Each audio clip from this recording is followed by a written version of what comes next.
சமையல் அறையில் ஃபெமினாவை பிரித்து வைத்துக்கொண்டு உஷா மும்முரமாக சமையலில் ஈடுபட்டிருந்தாள். சாவித்திரி பாட்டியாவின் சமையல் குறிப்பும் பட்டியலும் நீளமாக இருந்தன. சமையலில் அதிக பழக்கமில்லாத அவளுக்கு ஒரு முறை குறிப்பை படித்துவிட்டு அடுப்படிக்கு போனதும் பட்டியல் மறந்து போய்விடுகிற மாதிரி இருந்தது. அவள் பத்திரிகையை மடித்து மேடை மேல் வைத்து கொண்டாள். பார்த்து பார்த்து செய்யும்போது நன்றாக வர வேண்டுமே என்கிற எதிர்பார்ப்புடன் செய்யும்போது அவளுள் ஒரு உற்சாகம் பரவுகிற மாதிரி இருந்தது. செய்து முடித்து இறக்கி வேறு பாத்திரத்தில் கொட்டி பச்சை கொத்தமல்லியை பொடி பொடியாக நறுக்கி தூவுகையில் பார்க்கவே அழகாக இருந்த மாதிரி இருந்தது. கொஞ்சம் எடுத்து வாயில் போட்டுக்கொண்டு பார்த்தால் நன்றாக இருந்த மாதிரி இருந்தது. அவளுக்கு திருப்தியாக இருந்தது. நன்றாக சமைப்பது அப்படி ஒன்றும் பெரிய வித்தை இல்லை என்றும் தோன்றியது. சமையல் துறையில் கொஞ்சம் முன்னேறினால் அவளுக்கும் சங்கருக்கும் இடையே இருக்கும் உறவில் ஏதேனும் சுமூகம் ஏற்படாதா என்று தோன்றியது. இந்த குழந்தைகளாவது அவளை முதலில் அங்கீகரிக்க வேண்டும். குழந்தைகள் சங்கரிடம் ஒட்டி கொண்டு விட்டால் சங்கருக்கு கொஞ்சம் மனசு இலகும் என்று தோன்றியது. நேற்று கூட அவன் எங்கேயோ சுற்றிவிட்டு 10 மணிக்குத்தான் வந்தான். அவள் மௌனமாக அவனுக்கு சாப்பாடு பரிமாறிவிட்டு தானும் சாப்பிட ஆரம்பிக்கையில் அவன் கோபத்துடன் முணுமுணுத்தான். என்ன சமையல் இது? அவள் சிரிக்க முயன்றாள். எனக்கு சமைத்து பழக்கமில்லை. சீக்கிரம் கற்றுக்கொண்டு விடுவேன். கவலைப்படாதீர்கள். ஆமாம், எனக்கு இப்பொழுது எந்த விஷயத்துக்காக கவலைப்படுவது என்றுதான் புரியவில்லை. அவள் பேசாமல் சாப்பாட்டை தொடர்ந்தாள். அவனை நினைத்து பரிதாபமாக கூட இருந்தது. அவன் சொல்வது நியாயம்தானே என்று மறுபடி ஒரு குற்ற உணர்வு அவளை வியாபித்தது. அவன் திடீரென்று அவளை தீர்க்கமாக பார்த்து சொன்னான். நான் ஏன் இவ்வளவு லேட்டாக வருகிறேன் தெரியுமா? அவள் தலையை குனிந்து கொண்டாள். எனக்கு தெரியுமே என்று நினைத்து கொண்டாள். அவன் தொடர்ந்தான். உன் முகத்தை, அந்த ஆளை மயக்கிற முகத்தை பார்க்கும்போதெல்லாம் எனக்கு உடம்பு தகிக்கிறது. பொறுக்க முடியாத பசியோடு இருக்கிறவன் கண் எதிரே சாப்பாட்டை வைத்துவிட்டு இது சாப்பிட லாயக்கு இல்லைன்னு சொன்னால் எப்படி இருக்கும்? அவள் முகம் சிவந்தது. தலையை நிமிரவில்லை. இதெல்லாம் தெரிந்த விஷயம்தானே, மறுபடி ஏன் வதைக்கிறீர்கள் என்று கேட்க வேண்டும் போல் இருந்தது. என்னுடைய தகிப்பை உன்னால புரிந்து கொள்ள முடியாது. அவளுக்கு புரியத்தான் இல்லை. இந்த மாதிரி நிச்சயமாக எல்லா ஆண்களும் இருக்க மாட்டார்கள் என்று தோன்றியது. எல்லோரும் இப்படி உணர்ச்சிகளுக்கு, அவை இயற்கையான உணர்ச்சிகளாக இருந்தாலும் அடிமையாக இருக்க மாட்டார்கள் என்று தோன்றியது. கொஞ்சம் மனதை பக்குவப்படுத்தி கொண்டால் புலன்களை அடக்குவது ஒன்றும் சிரமமில்லை என்று அவள் நினைத்து கொண்டாள். ஆனால் அப்படிப்பட்ட மனப்பக்குவம் அவசியம் என்று அவன் உணர வேண்டாமா? இவன் ஏன் இப்படி தன்னையும் வதைத்து கொண்டு அவளையும் வதைக்கிறான்? விதி போட்ட முடிச்சு என்று விவேகத்தோடு ஏன் எடுத்துக்கொள்ள மாட்டேன் என்கிறான்? அதுவும் ஒரு முறை மனம் செய்து கொண்டு 3 குழந்தைகளை பெற்றவன். இதையெல்லாம் யார் இவனுக்கு சொல்வது என்கிற யோசனையுடன் அவள் தன் சாப்பாட்டை முடித்து கொண்டு எழுந்தாள். அவன் சாப்பிட்டு விட்டு கையை கழுவி கொண்டு கட்டிலில் போய் படுத்து கொண்டான். அவள் தன் வேலையை முடித்து கொண்டு மகேஷின் பக்கத்தில் போய் படுத்து கொண்டாள். சங்கர் வெகுநேரம் கட்டிலில் புரண்டு கொண்டிருப்பது அவளுக்கு புரிந்தது. அவளுக்கு அவன் பக்கத்தில் போய் உட்கார வேண்டும் போல் இருந்தது. அவனோடு தோழமையோடு மென்மையாக பேச வேண்டும் போல் இருந்தது. இந்த பிரச்சனையை விவேகத்தோடு மனிதாபிமானத்தோடு யோசித்து பாருங்கள். மனதை கொஞ்சம் தெளிய வைத்து கொண்டால் நாம் இருவரும் ஆரோக்கியமான வாழ்வு வாழலாம்.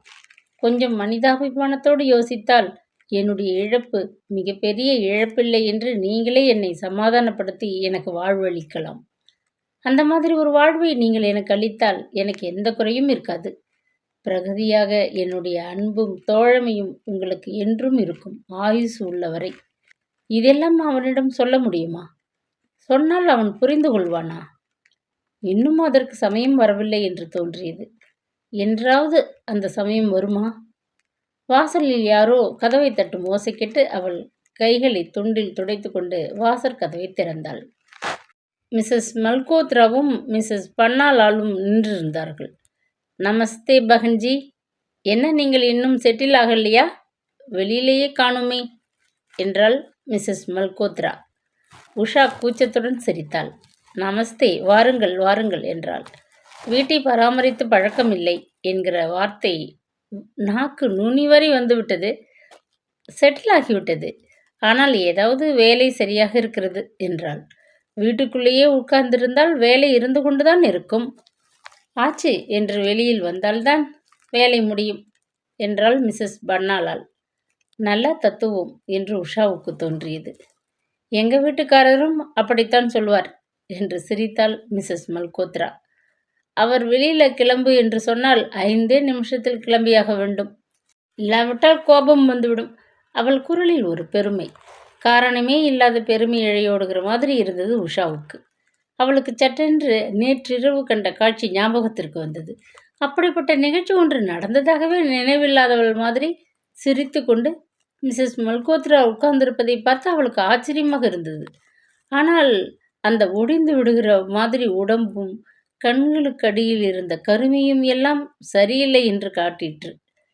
அந்த கண்ணின் கருமை நிழலுக்கு மேல் அப்பாவித்தனமாக ஒரு ஆணுக்கு துணைவியாக இருப்பதே ஒரு பெருமைக்குரிய விஷயம் என்று நினைக்கிறவள் மாதிரி சிரித்து கொண்டு உட்கார்ந்திருப்பதை பார்த்து உஷாவுக்கு இனம் புரியாத ஒரு சோகம் மனசை அழுத்திற்று. ஆண் என்ன தப்பு செய்தாலும் அது அவனது பிறப்புரிமை என்று நினைக்கிற அப்பாவித்தனம். அந்த தப்புக்களையெல்லாம் மூடி மறைத்து அவனது அந்தரங்கங்களையெல்லாம் 4 சுவர்களுக்குள் கட்டி காக்க வேண்டியது தனது கடமை என்று நினைக்கிற அப்பாவித்தனம். அவன் கொடுக்கும் சோற்றுக்கும் துணிமணிகளுக்கும் செலுத்தும் நன்றி கடன் என்று நினைக்கிற அப்பாவித்தனம். இந்த அப்பாவித்தனம் இல்லாவிட்டால் இந்த மிஸ்ஸஸ் மல்கோத்ரா நேற்று இரவு குடித்துவிட்டு வந்த கணவனை அணைத்தபடி உள்ளே அழைத்துச் சென்று அவனை அசுவாசப்படுத்தி அவன் கொடுத்த அடி உதை திட்டை வாங்கி கொண்டு இன்று இந்த மாதிரி லிப்ஸ்டிக்கை தடவி கொண்டு நைலான் புடவையை கட்டிக்கொண்டு காலையில் காரியம் முடிந்ததும் முடியாததுமாய் இன்னும் செட்டில் ஆகவில்லையா என்று புதிதாக வந்திருப்பவளை பார்க்க வந்திருக்க மாட்டாள் என்று தோன்றியது. உஷா சற்றென்று சுயநிலைக்கு வந்தாள். எப்பவும் ஒரு விஷயத்துக்கு காரண காரியங்களை ஆராய்ந்து ஆராய்ந்து பழகி போன இந்த வக்கீல் மூளை தன் இயல்பை மாற்றிக்கொள்ளாது என்று தோன்றியது. இன்று நீங்கள் டீ சாப்பிட வேண்டும், நான் செட்டில் ஆகிவிட்டேன் என்றாள் அவள் சிரித்து கொண்டு. சரி, சாப்பிடுகிறோம். அவள் உள்ளே சென்று அடுப்பை முட்டி டீக்கு ஜலம் வைத்துவிட்டு வந்தாள். வந்தவர்கள் ஸ்வெட்டர் பின்னிக்கொண்டே வளவளவென்று பேசிக் கொண்டிருந்தார்கள். இவர்கள் நிஜமாகவே வீட்டு வேலையெல்லாம் முடித்துவிட்டு வந்திருப்பார்களா என்று யோசித்தபடியே உஷா அவர்களுக்கிடையே பேச்சில் கலந்து கொண்டாள். குழந்தைகளை ஸ்கூலில் சேர்த்து விட்டீர்கள் போல இருக்கிறதே. ஆமாம். ஸ்கூல் எப்படி இருக்கிறது? பரவாயில்லை, நன்றாகத்தான் இருக்கிறது. இதற்கு முன்னால் எந்த ஸ்கூலில் படித்து கொண்டிருந்தார்கள்? உஷாவுக்கு திக்கென்றது. அவளுக்கே தெரியாது. எப்படியோ சமாளித்து கொண்டு டெல்லியில் ஏதோ பிரைவேட் பள்ளிக்கூடம் என்று ஒரு பெயரை சொன்னாள். உங்கள் குழந்தைகளும் இங்கே படிக்கிறார்களா என்று மிஸ்ஸஸ் பர்னாலே கேட்டாள். இல்லை, என் குழந்தைகள் எல்லாம் பெரிய குழந்தைகள். பெண்ணும் பிள்ளையும் டெல்லியில் காலேஜில் படிக்கிறார்கள், ஹாஸ்டலில் இருந்து கொண்டு. ஹாஸ்டலில் விட்டு வைத்தாலும் இந்த காலத்தில் பயமாக தான் இருக்கிறது என்றாள் மிஸ்ஸஸ் மல்கோத்ரா. அப்படி சொல்லிக்கொண்டுதான் மிஸ்ஸஸ் கபூர் பெண்ணை இங்கேயே வைத்து கொண்டிருக்கிறாள். அந்த பெண்ணின் கதை தெரியுமோ இல்லையோ? மிஸ்ஸஸ் மல்கோத்ரா சிரித்தாள். உஷாவுக்கு அன்றைய இரவு குளிரில் அந்த பெண் சீஷ்மா யாருடனோ பேசிக்கொண்டு கொல்லைப்புறத்தில் நின்றிருந்தது ஞாபகத்திற்கு வந்தது. அவள் ஏதும் கேட்காமலேயே இவர்களே அந்த கதையை சொல்லிவிடுவார்கள் என்கிற உணர்வில் பேசாமல் இருந்தாள். அந்த பெண் படிப்பும் இல்லாமல் பொழுதும் போகாமல் எவனை கொக்கி போட்டு இழுக்கலாம் என்று அலையாய் அலைகிறது. இப்பொழுது புதிதாக ஒரு சிநேகம். ஒரு நேபாளியோட இருட்டினப்புறம் கொஞ்சம் கூட வெக்கமே இல்லாமல் அவனோட பேசிண்டு நிற்கிறது. உஷாவுக்கு வேடிக்கையாக இருந்தது. 15 வயசு பெண்ணா இப்படி செய்கிறது? யார் சொன்னது 15 வயசு என்று? 18 வயசாகிறது. மிஸ்ஸஸ் கபூர் இளையாள். தான் இளையாள்னு தெரியக்கூடாது என்று மூத்தாள் பெண்ணோட வயசை குறைச்சி சொல்கிறாள். உஷாவுக்கு சுருக்கின்றது. சங்கர் சொல்லியிருந்தது ஞாபகத்திற்கு வந்தது. அவளை பற்றியும் இவர்களுக்கு தெரிந்துவிடுமோ என்று பயமாக இருந்தது. தண்ணி கொதித்திருக்கும் என்று சொல்லிக்கொண்டே அவள் உள்ளே போனாள். அவள் உள்ளே டீ போட்டு கொண்டிருக்கையில் அவர்கள் இருவரும் பேசி கொண்டிருந்தது கேட்டது. அந்த கபூர் எப்படி இருக்கிறான் பார்த்தீர்களா? இளையாள் வயசுக்கு தகுந்த மாதிரி தான் இருக்கணும் என்று அவன் தலைக்கு போட்டுக்கிற சாயமும் முகத்துக்கு பவுடரும். ஆமாம், ஏதோ ஹீரோ மாதிரி தான் ட்ரெஸ் எப்பவும். பின்ன வீட்டிலேயே இருக்கிற பெண்ணுக்கு அப்பாவும் சித்தியும் நடந்துக்கிறத பார்க்கிற வயசு பெண்ணுக்கு புத்தி வேறு எப்படி போகும்? உஷா டீயும் பிஸ்கட்டும் கொண்டு வந்து வைத்தாள். அவர்கள் டீயை குடித்துவிட்டு சிறிது நேரம் ஏதோ பேசிவிட்டு எழுந்தார்கள். இப்போது உங்கள் முறை பகன்ஜி, நீங்கள் தான் எங்கள் வீட்டுக்கு வர வேண்டும் என்றார்கள். ஆகட்டும் என்று சிரித்து கொண்டே அவர்களை அனுப்பிவிட்டு உள்ளே வரும்போது அவளுக்கு ஆயாசமாக இருந்தது. கண்களில் நீர் கூட துளிர்க்கிற மாதிரி இருந்தது. இந்த மாதிரி வம்பு பேசிக்கொண்டு சின்ன சின்ன விஷயங்களிலேயே நிறைவு கண்டு வாழ்ந்துவிடும் இந்த மாதிரி பெண்களோடு அவளால் சகஜமாக அவர்களோடு ஒருத்தியாக இருப்பது சாத்தியமா? கம்பீரமாக படித்த படிப்பு முகத்தை நிமிர்த்த கோர்ட் படியேறி வக்கீல் கவுனி அணிந்து கொண்டு வளைய வந்ததெல்லாம் கேஸ் கட்டுகளை படித்து சுதர்சனத்துக்கு சமதையாக அவற்றை அலசி வாதாடினதெல்லாம் ஒரு பழங்கதையாக ஒரு கனவாக போய்விட்ட மாதிரி இருந்தது. இது அவளுக்கு மிகப்பெரிய வீழ்ச்சியாக தோன்றியது. தீர்க்க முடியாத ஒரு மனச்சூன்யம் மனதை கவுகிற மாதிரி இருந்தது. ஒரு சராசரி பெண்ணை போல் தன்னால் மனதளவில் கூட இருக்க முடியாது என்று தோன்றியது. இந்த மாதிரி இருப்பவள் ஒரு சராசரி ஆணுடன் ஆயுள் முழுவதும் இருப்பது சாத்தியமா? முராதாபாத்தில் இருக்கும் வரை, அப்பாவுக்கு ஹார்ட் அட்டாக் வரும் வரை தான் ஒரு ஃப்ரீக் என்கிற எண்ணம் அவளை அதிகம் வாட்டாமல் இருந்தது. படிப்பும் உத்தியோகமும் நிமிர்ந்து நிற்க வைத்தன. இப்பொழுது இங்கே சராசரிக்கும் கீழ் மட்டத்தில் இருக்கும் பெண்களுக்கிடையில் இருக்கையில் அவர்கள் பேச்சில், சிரிப்பில், வம்பில் கலந்து கொள்ள முடியாத தன்னுடைய இயலாமை மிக பயங்கரமாக மனதை வாட்டியது. இந்த மாதிரி ஒரு சூழ்நிலையில் தன்னால் எதையும் சாதிக்க முடியாது என்று ஒரு அயர்வு ஏற்பட்டது. மொராதாபாத்திலிருந்து கடிதமே வரவில்லை என்று அவளுக்கு ஞாபகம் வந்தது. அவளுடைய 2 கடிதங்களுக்கும் பதில் இல்லை. அப்பா இப்படி பாராமுகமாக இருப்பார் என்று அவள் நினைக்கவே இல்லை. கூடவே அவருக்கு உடம்பு எப்படி இருக்கிறதோ என்று கவலை இருந்தது. தனக்கு கல்யாணம் என்று தெரிந்ததுமே கண்ணை கசக்கி கொண்டிருந்த ராஜுவாவது 2 வரி எழுதக்கூடாதா என்று இருந்தது.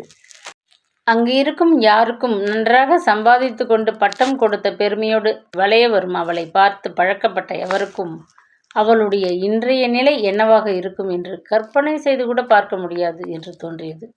அவளுக்கு ரமேஷின் நினைவு வந்தது.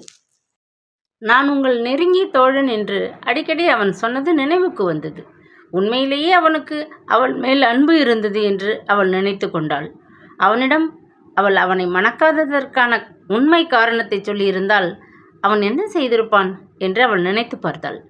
யாரோ முன்பின் தெரியாதவனுக்கு தன் ரகசியத்தை சொல்லலாம் என்று துணிந்தவளுக்கு அவ்வளவு பழகிய ரமேஷிடம் சொல்ல ஏன் கூச்சம் ஏற்பட்டது என்று புரியவில்லை.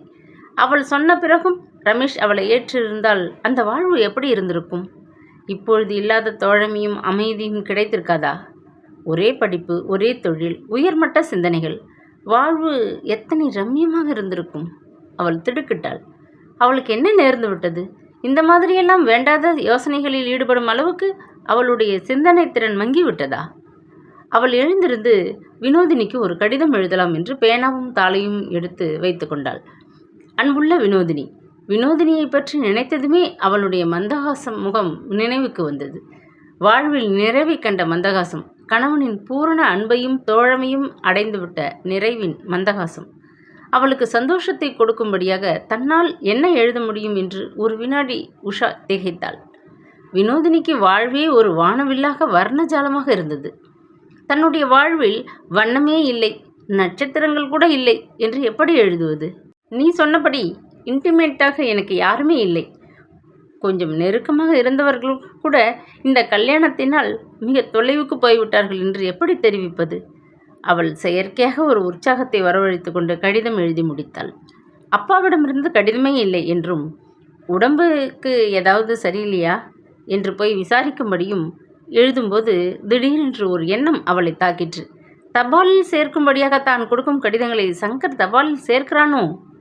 முராதாபாத்திலிருந்து வரும் கடிதங்களை தன்னிடம் கொடுக்காமல் இருக்கிறானோ? அவளுக்கு அந்த எண்ணம் அதிர்ச்சியை தந்தது. இங்கு தபால்கள் வருவதும் போவதும் ஆஃபீஸ் மூலமாக தான். தபால் நிலையத்துக்கு போக வேண்டுமானால் 30 கிலோமீட்டர் போக வேண்டும். எப்படி வகையாக மாட்டிக்கொண்டிருக்கிறோம் என்கிற உணர்வு அவளை தாக்கிற்று. வினோதினிக்கு கடிதம் எழுதி வைத்துக்கொண்டு இதை எப்படி தபாலில் சேர்ப்பது என்று யோசித்த வண்ணம் உஷா உட்கார்ந்திருந்தாள். அதை சங்கரிடம் கொடுத்தால் அதை அவன் தபாலில் சேர்ப்பானா என்று சந்தேகமாக இருந்தது. இங்கு வந்து 1 மாதமாகிறது. அப்பாவிடமிருந்து அவள் எழுதிய கடிதங்களுக்கு பதில் வராமல் இருக்கவே முடியாது என்று தோன்றிற்று. என்னதான் நல்ல காரியம் செய்வதாக நினைத்து கொண்டு அவர் ஒரு மிகப்பெரிய தப்பு செய்திருந்தாலும் அதனால் அவளை அவர் விசாரிக்காமல் இருக்க மாட்டார் என்று தோன்றியது. யோசிக்க யோசிக்க சங்கர் தான் கடிதங்களை மறைக்கிறான் என்று அவளுக்கு திட்டவட்டமாக தோன்றியது. அவன் அப்படிப்பட்ட மட்டமான ஆளாக இருக்கக்கூடும் என்று நினைக்கும் போதே அவளுக்கு முகம் சிவந்தது. அவன் எதற்காக இப்படி நடக்க வேண்டும் என்றும் புரியவில்லை. அவனை பற்றிய உண்மை விவரங்களை அவள் எழுதிவிடுவாள் என்கிற பயமா? எழுதினாலும் தான் அவளுக்கு அதனால் என்ன லாபம் இருக்க முடியும் என்று அவன் நினைக்கிறான்.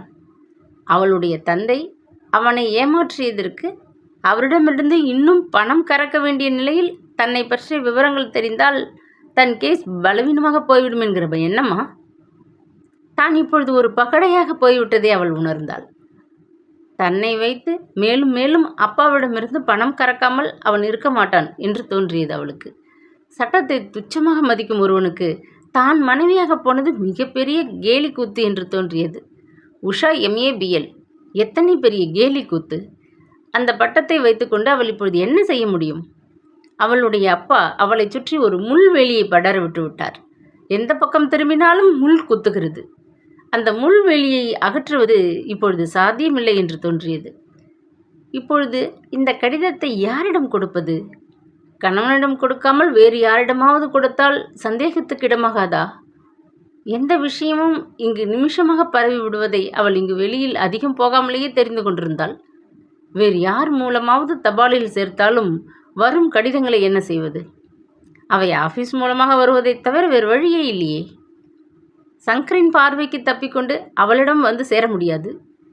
எப்படிப்பட்ட இக்கட்டில் வந்து மாட்டிக்கொண்டிருக்கிறோம் என்று அவளுக்கு திகைப்பாக இருந்தது. இந்தியாவிலேயே ஏதேனும் ஒரு குக்கிராமத்தில் இருந்திருந்தாலும் இத்தனை சங்கடம் இருந்திருக்காது என்று தோன்றியது. எப்படி இருந்தாலும் வினோதினிக்கு எழுதியிருந்த கடிதத்தை தபாலில் சேர்க்க சங்கரிடம் கொடுக்கக்கூடாது என்று அவள் தீர்மானித்து கொண்டாள்.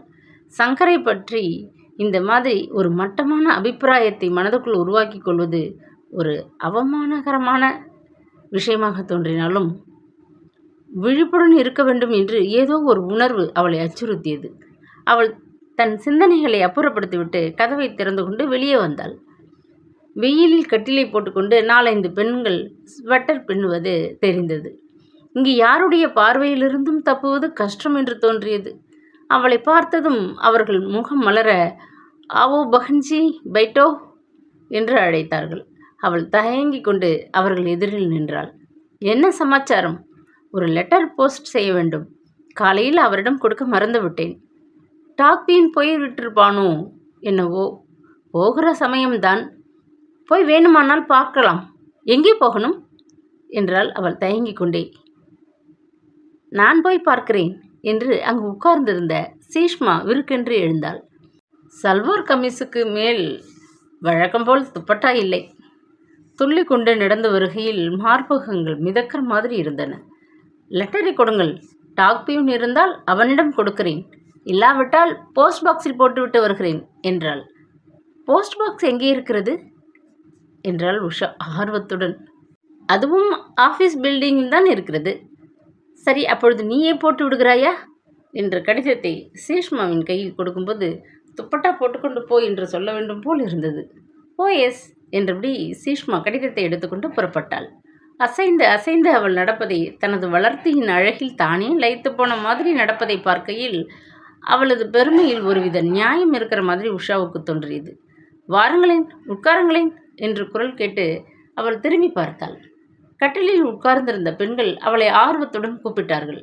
மறுபடியும் இவர்களது மத்தியில் உட்கார்ந்து கொண்டு இவர்களது அர்த்தமற்ற பேச்சை கேட்டுக்கொண்டிருப்பதற்கு அவளுக்கு அலுப்பாக இருந்தது. கொஞ்சம் வேலை இருக்கிறது என்று அவள் தயங்கினாள்.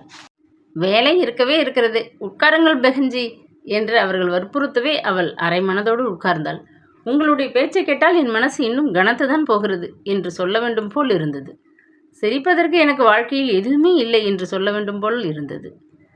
அவள் எதுவுமே பேசாமல் அவர்கள் போடும் ஸ்வெட்டர் டிசைனை ஆர்வத்துடன் பார்ப்பவள் மாதிரி தன் திசையை திருப்பினாள். அவர்கள் என்னென்னவோ பேசினார்கள்.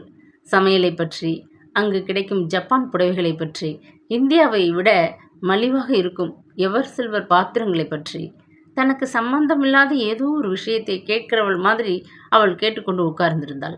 தினமும் இவர்கள் மாதிரி 10 மணிக்கு வேலையை முடித்துக்கொண்டு வெயிலில் கட்டிலை போட்டுக்கொண்டு கையில் ஸ்வெட்டரை பின்னியபடி ஆவோ பகன்ஜி என்று கூப்பிட்ட மாத்திரத்தில் அவர்களுடன் போய் உட்கார்ந்து கொண்டு பேசிக்கொண்டிருந்தால் ஒரே மாதத்தில் மிஸ் உஷா MABLின் பூர்வாசிரமத்தை மறந்து விடுவது சாத்தியம் என்று தோன்றியது. பள்ளிக்கூடத்தில் மணி அடிப்பது கேட்டதும் தான் எல்லோரும் திடுக்கிட்டு எழுந்தார்கள். 1 மணி ஆகிவிட்டது என்கிற பரபரப்பில் உஷா கிடுகிடுவென்று வீட்டை நோக்கி நடந்தாள். சங்கரும் குழந்தைகளும் தூரத்தில் வருவது தெரிந்தது. அவள் அவசரமாக ஸ்டவ்வை பற்ற வைத்து சாப்பாட்டை சூடாக்க ஆரம்பித்தாள். அன்றைக்கு புத்தகத்தை பார்த்து புதிதாக செய்திருந்ததை அவன் பாராட்ட வேண்டுமே என்று இருந்தது. அவன் ஒன்றுமே சொல்லாமல் சாப்பிட்டான். முகத்தில் ஒரு கடுகடுப்பு இருந்தது. என்ன காரணமோ என்ற யோசனை அவள் மனதை குடைந்தது. குழந்தைகள் சாப்பிட்டு விட்டு போய்விட்டார்கள். அவளும் பெயருக்கு சாப்பிட்டு விட்டு எழுந்தாள். அத்தனை எதிர்பார்ப்புடன் ஆசையாக செய்த பண்டம் கவனிப்பார் இல்லாமல் போய்விட்ட மாதிரி இருந்தது அவளுக்கு.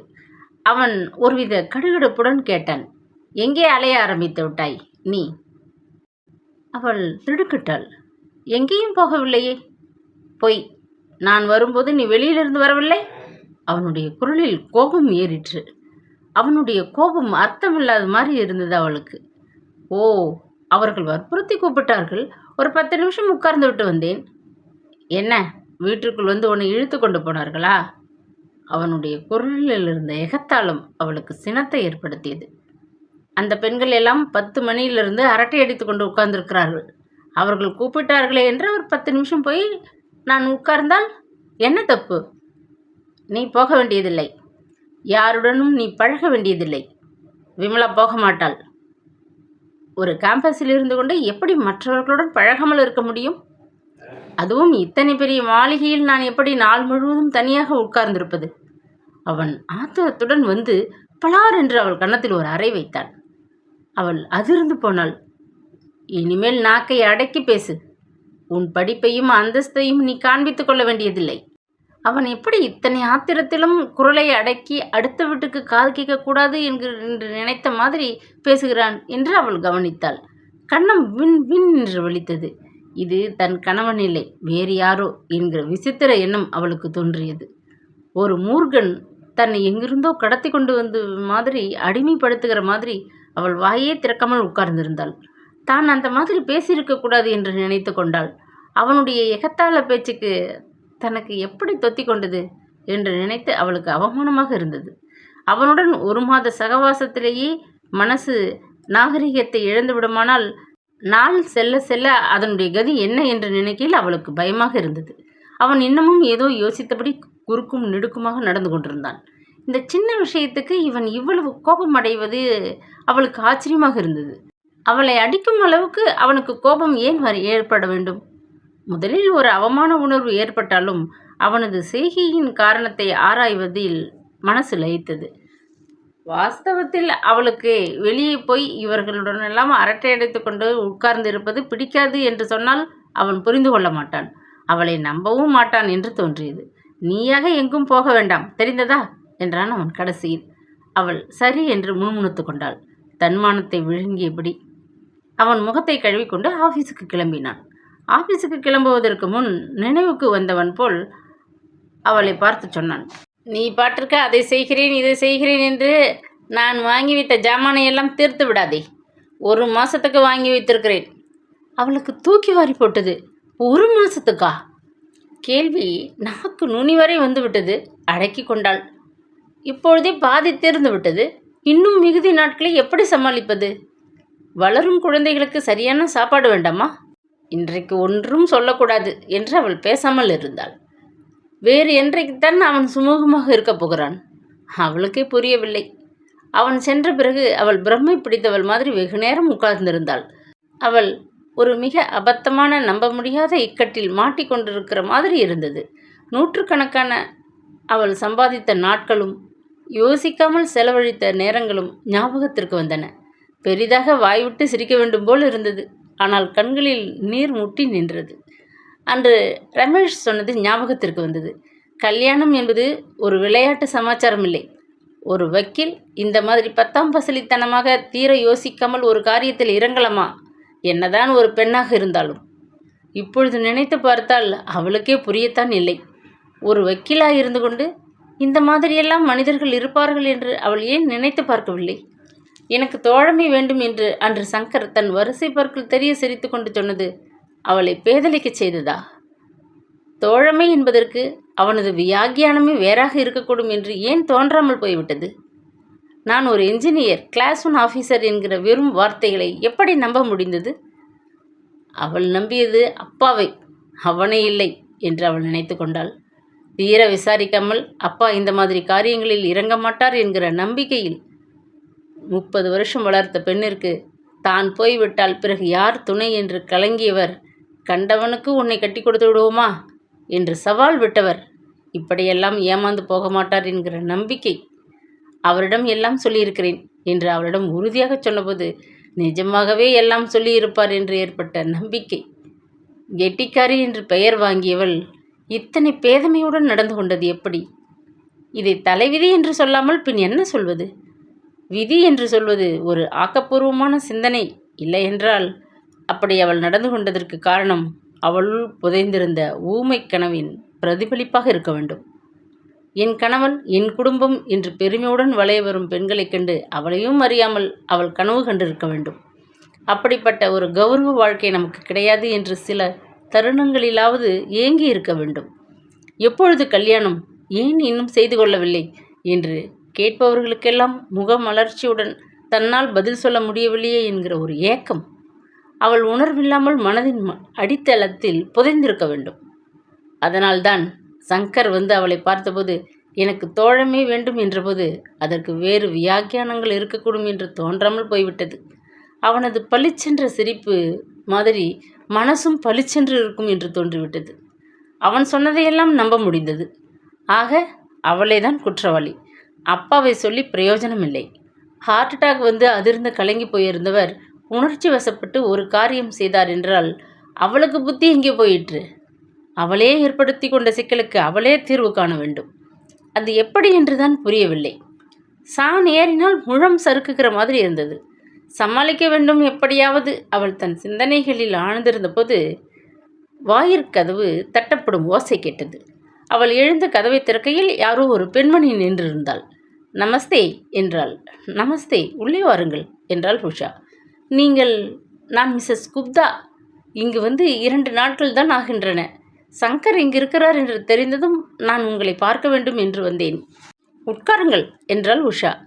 நாங்கள் ஜோத்பூரில் இருந்தபோது சங்கரும் அங்குதான் இருந்தார். எனக்கு அவருடைய முதல் மனைவி விமலாவை நன்றாக தெரியும். நாங்கள் இருவரும் ரொம்ப சிநேகிதம். உஷா திகைப்புடன் அவளை பார்த்தாள். இன்று சங்கர் குறுக்கும் நெடுக்கும் யோசனையுடன் நடந்தபடி அவளை கோபித்து கொண்டதற்கும் இவளுடைய வருகைக்கும் ஏதோ சம்பந்தம் இருக்கிற மாதிரி அவளுக்கு சட்டென தோன்றியது. இக்கதையின் தொடர்ச்சி நாளை தொடரும்.